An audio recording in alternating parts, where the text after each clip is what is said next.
In this course, I'm going to walk you through the very basic fundamentals of Backbone and gradually introduce more complex and challenging scenarios.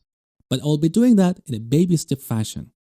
I want to make sure that you get the fundamentals right so you can start building real-world applications by the end of watching this course.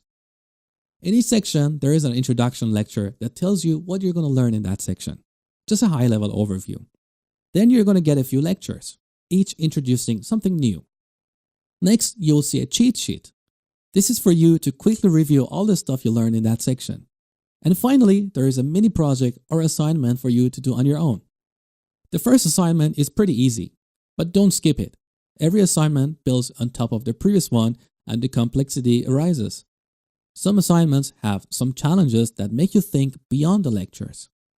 In the later section of this course, you will see me building an application with Backbone from absolutely nothing. We start with a blank sheet and gradually enhance the application with each iteration.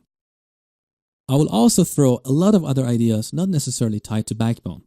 I'll talk about best practices, clean coding, refactoring, writing robust code, a little bit of security, productivity, usability, and many other things. Hopefully, all these tips and extra information make you a better web developer. With all that, good luck and let's get started.